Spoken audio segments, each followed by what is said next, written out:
Sir வணக்கம் sir. இப்ப DMK வந்து அழிக்கணும்னு சொல்றீங்க.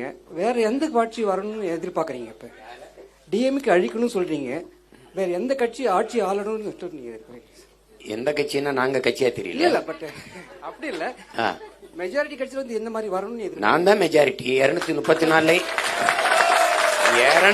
234 உங்க டிஎம்கே போட்டி போடுமா? 234 உங்க டிஎம்கே போட்டி போடுமா? போட்டி போடுவாங்க சார்.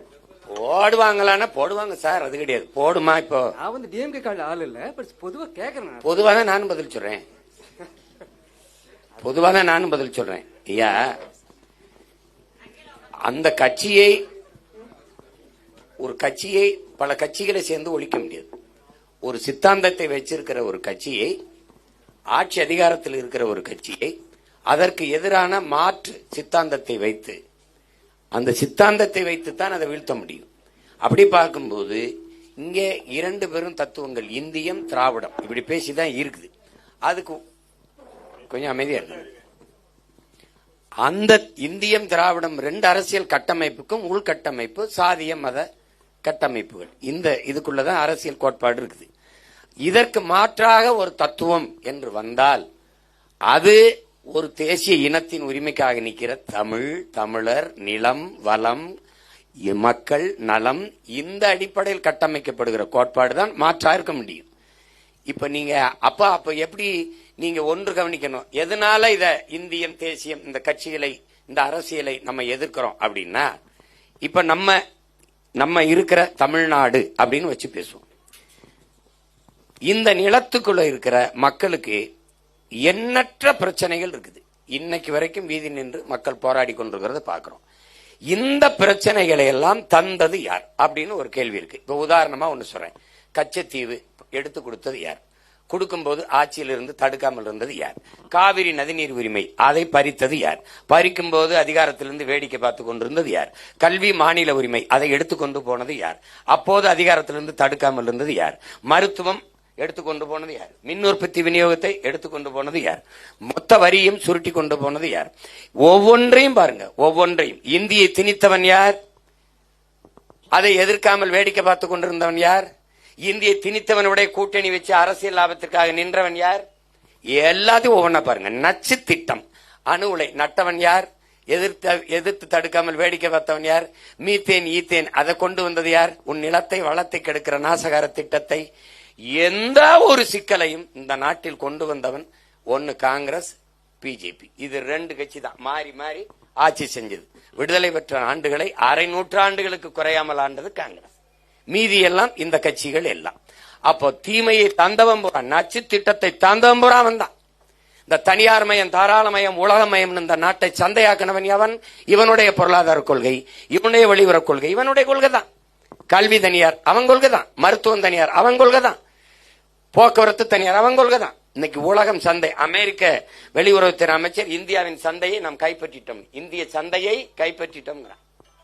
அப்ப இந்தியா நாடு இல்ல, அவனுக்கு ஒரு சந்தையாக்கினது யார்? அவன். எல்லாவற்றையும் சகித்து கையெழுத்து போட்டு பேசாம இருந்தது இவர்கள். இந்த நாட்டில் இருக்கிற சகிக்க முடியாத ஊழல் காரண கர்த்தாக்கள் யாரு? இவர்கள் தான். முறையற்ற நிர்வாகம் இவர்கள் தான். எல்லாவற்றையும் தனியாருக்கு தாரை வார்த்து கொடுத்து கமிஷனை வாங்கி கையெழுத்து போட்ட பெருமக்கள் இவர்கள் தான். அப்ப இந்த கோட்பாடுகள் அவன் திணிப்பான், இவன் மறுக்காம ஏற்பான். எல்லாமே அப்படித்தானே இருக்குது. நீங்க பாருங்க, இப்ப என்ஐஏ எதிர்க்கிறோம்ல, என்ஐஏ கொண்டு வந்தது யார்? ஐயா என்ஐஏ கொண்டு வந்தது யார்? ஐயா ஜிஎஸ்டி எதிர்க்கிறோமா இல்லையா? ஜிஎஸ்டி கொண்டு வந்தது யார்? நீட்டை எல்லாரும் எதிர்க்கிறாங்க ஐயா, கொண்டு வந்தவனும் எதிர்க்கிறான் ஐயா, கொண்டு வந்ததா வந்தான். அண்ணா சொல்லுங்கண்ணா. இப்ப நீங்க வந்து காஷ்மீரை 2ஆ உடைச்சது யாரு? பிஜேபி. எதிர்த்து இவர்கள் போராடிய போராட்டம் என்ன? வலிமேற்ற எங்களை போன்ற பிள்ளைகள் தான் கத்திட்டு கிடந்தோம், ஒன்னும் கிடையாது. ஒருத்தனால யாசின் மாலிக் இந்த ஊருக்கு கூட்டிட்டு வர ஒருத்தனுக்கு துணிவு இருந்ததை பாருங்க. அது 10 வருஷத்துக்கு முன்னாடியே நாங்க கூட்டிட்டு வந்தோம், அதுக்கு இன்னைக்கு வரைக்கும் பிரச்சனை பண்ணுவான்.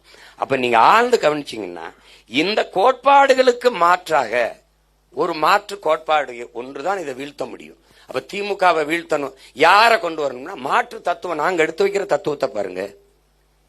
எங்களுடைய கல்விக் கொள்கை பாருங்க, எங்களுடைய பொருளாதார கொள்கை தற்சார்பு, தாய்மை, பசுமை பொருளாதார கொள்கை நாங்க சொல்றோம். கல்வி எப்படி கொடுப்போம்னு சொல்றோம், மருத்துவம் எப்படி கொடுப்போம்னு சொல்றோம், வேலை வாய்ப்பு எப்படி பெருக்குவோம்னு சொல்றோம், நிலமும் வளமும் சார்ந்த தொழிற்சாலைகள், வேலை வாய்ப்பு, வளர்ச்சின்னு சொல்றோம். அப்ப எப்படி மாற்று கோட்பாடுகள், அப்புறம் யாரை வச்சு ஒழிப்பீங்கன்னா அது தமிழ் தேசிய அரசியலை வச்சுதான் திராவிட அரசியல். திராவிடம்ங்கிறது என்ன நீங்க சொல்லுங்க? தமிழ்நாடு வாக்கு செலுத்தினவன் தமிழ ஆட்சி, திராவிட மாடல் ஆட்சி. திராவிடம்ங்கிறது சமஸ்கிருத சொல்லு, மாடல்ங்கிறது ஆங்கில சொல்லு, ஆட்சி வந்து தமிழ் சொல்லு, திராவிட மாடல் ஆட்சி. இப்ப இதை ஒழிக்காம என்ன பண்ணலாம் சொல்லுங்க? யாரு ஒழிக்கணுங்கிறத நான் ஒழிக்கிறேன், நாங்க ஒழிக்கிறோம். ஏன் நீங்க அவ்வளவு கஷ்டப்படுறீங்க? என்னன்னா யார வச்சு ஒழிப்பீங்கிறீங்க. நபிகளார்ட்ட போய் கேட்கிறாங்க, நபிகள இந்த தீமையை எப்படி ஒழிப்பீங்க அப்படின்னு. நன்மையை வச்சுதான் ஒழிப்பேன். திரும்ப திரும்ப சொல்றது திமுக எப்படி ஒழிப்பீங்க, அதிமுக தீமைக்கு எப்படி தீமை மாற்றாகும்? நெருப்ப வச்சு எப்படி அழிப்பீங்க? நெருப்ப அணைக்க ஒரு தண்ணி வேணும்ல, அந்த தண்ணி தான் நாங்கிறோம். தெரியுதா? வேற கேளுங்க. கேள்வியாளரை எடுங்க தம்பி, அமர்ந்தே கேளுங்க. நீங்க பின்னாடி மறைக்குது, அமர்ந்தே கேளுங்க. ஹலோ, நீங்க உங்களுடைய பிரச்சாரங்கள்ல தொடர்ந்து உருது முஸ்லீம்கள் வந்து தமிழர்கள் இல்லை அப்படின்ற ஒரு கருத்தை முன் வச்சிட்டு இருக்கீங்க.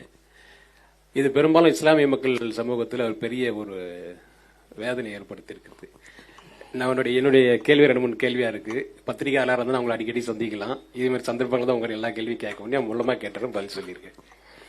அதுக்கப்புறம் வந்து இஸ்லாமியர்கள், உருது பேசக்கூடிய இஸ்லாமியர்கள், தமிழ் பேசக்கூடிய இஸ்லாமியர்கள் என்று நீங்களே பாகுபாடு பிரிச்சீங்க அப்படின்னா, இந்திய அளவில் வந்து முஸ்லீம்கள் இஸ்லாமியர்கள் வந்து இந்தியர்கள் கிடையாதுன்றது பாஜகவுடைய சித்தாந்தமா இருக்கு. நீங்க இந்த பக்கம் வந்துட்டு தமிழர்கள் வந்து உருது முஸ்லீம் பேசக்கூடியவர்கள் தமிழர்கள் நீங்க கேட்கறதுல எவ்வளவு இருக்கு பாருங்க. நீங்க உங்களையும் தாழ்மைப்படுத்துறீங்க, என்னையும் தாழ்மைப்படுத்துறீங்க. எப்படின்னா, நீங்க உருது பேசுற இஸ்லாமியர்னு சொல்லிட்டீங்க, அப்புறம் நீங்க அவரை என்னை தமிழர்னு சொல்ல மாட்டீங்கன்னு சொன்னீங்கன்னா, நீங்க அந்த இஸ்லாமிய அந்த தாய்மொழியும் தாழ்த்துறீங்க, என்னையும் தாழ்த்துறீங்க. இப்ப நான் உருது பேசுற மக்கள் தமிழர்கள் கேட்டா பாகிஸ்தான் தமிழ்நாடான்னு கேட்டா நீங்க பதில் சொல்லுவீங்களா? உருது பேசுற இஸ்லாமியர்கள் என் உடன் பிறந்த எங்க இஸ்லாமிய சொந்தங்கள், உருது பேசுற இஸ்லாமியர்களை, தெலுங்கு பேசுற மக்களை, கன்னடம் பேசுற மக்களை, மலையாளம் பேசுற மக்களை அப்படியே தாய்வுலத்தோடு ஏற்றுக்கொள்கிற பேரன்பு தமிழர்களுக்கு இருக்கும்போது இங்க என்ன இடையூறு வந்ததுங்கிறதான் பிரச்சனை. உருது பேசுற இஸ்லாமியர்களுக்கு இடம் இல்லை. நாம் தமிழர் கட்சியில உருது பேசுற இஸ்லாமிய தம்பியில் இல்லையா? அவங்க தேர்தலில் போட்டியிடலையா?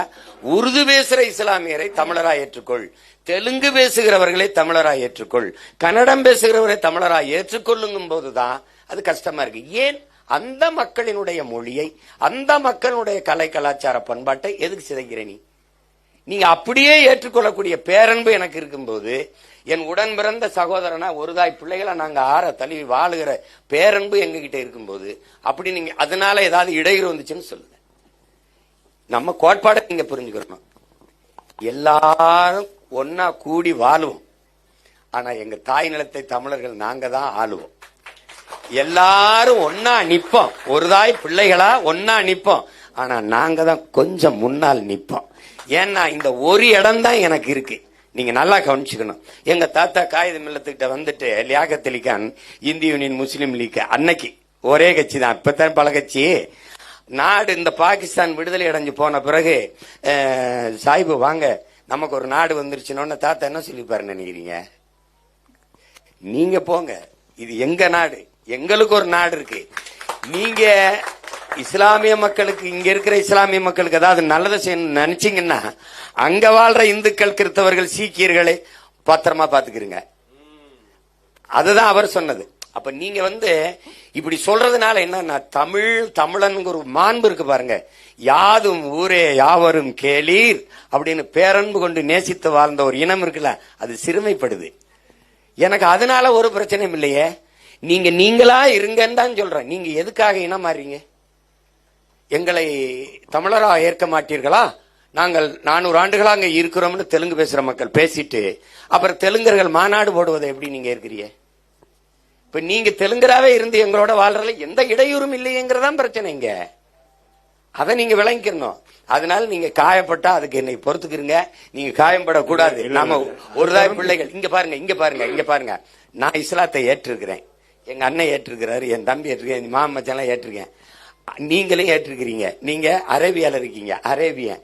நீங்க பாகிஸ்தான்ல இருக்கீங்க, உருது. அவன் வங்காளதேசத்துல இருக்கான், வங்காளி. நான் தமிழ்நாட்டில் இருக்கேன், தமிழன். ஓர் இறை ஏற்று, ஏக இறைவன் அல்லாவை ஏற்று ஒரே வழி நபிகள் மொழின்னு பயணிக்கிறோம். அதனால மார்க்கத்தால் நான் இஸ்லாம், மொழியால் இனத்தால் நான் தமிழன், அவன் அரேபியன், அவன் வங்காளி. உங்களுக்கு புரியுதுன்னு நினைக்கிறேன். இந்த உணர்வை நீங்க தெளிவுபடுத்திக்கிட்டீங்கன்னா நமக்கு ஒண்ணுமே கிடையாது, ஒண்ணுமே கிடையாது. அண்ணன் நீங்க எங்களை என்ன தமிழனா ஏற்க மாட்டேன்னு, எங்களை ஏன்னு நீங்க உறவா ஏற்க மாட்டீங்கன்னு சொன்னீங்கன்னா நான் அவமானப்படுறேன், வெக்கப்படுறேன். தமிழனா ஏன் ஏற்கணும்? நீங்க ஏன் உங்க அடையாளத்தை தொலைக்கிறீங்க? நான் இப்ப இந்த நிலத்தை விட்டு எந்த நிலத்துல வாழ்ந்தாலும் கொஞ்சம் அமைதியா இருக்கணும். கர்நாடகால 1.25 கோடி இருக்கிறோம்.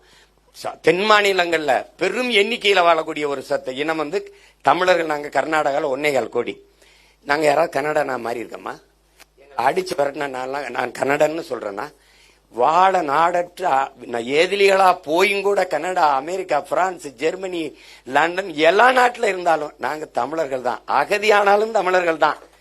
உங்களுக்கு புரியுதா? கர்நாடகாவிலும் தமிழன், கேரளாவிலும் தமிழன், ஆந்திராவிலும் தமிழன், பீகாரிலும் தமிழன், குஜராத்திலும் தமிழன், உத்தரப்பிரதேசம் தமிழன், உகாண்டாவிலையும் தமிழ். எங்கு போனாலும் தமிழன். நாங்க தமிழனா இருக்கோம், இனம் மாறல. ஆனா இங்க யாராவது வந்தா, பீகார்ல இருந்து வந்தா நான் இந்து, இந்தியன். கேரளா, ஆந்திராவில இருந்து வந்தா நான் இந்து, நான் திராவிடன். நான் அங்க போனா நான் தமிழன். அதனாலதான் புரட்சி பாவலன் சொல்றான், எங்கு பிறப்பினும் தமிழன் தமிழனே, இங்கு பிறப்பினும் அயலான் அயலானேன்ட்டான். அதனால நீங்க அந்த கவலையே விடுங்க. உங்களுக்கும் எனக்கு இருக்கிற இந்த உறவு பிணைப்புல ஏதாவது சிக்கல் வருதுன்னா நீங்க சொல்லுங்க, நான் தலை குனிறேன், அவமானப்படுறேன். ஆனா நீங்களா இருங்க, நாங்களா இருக்கோம். ஒருத்தன் தன் இன அடையாளத்தை விட்டு, இங்க பாருங்க, நான் இஸ்லாத்தை தானே ஏற்றிருக்கிறேன்.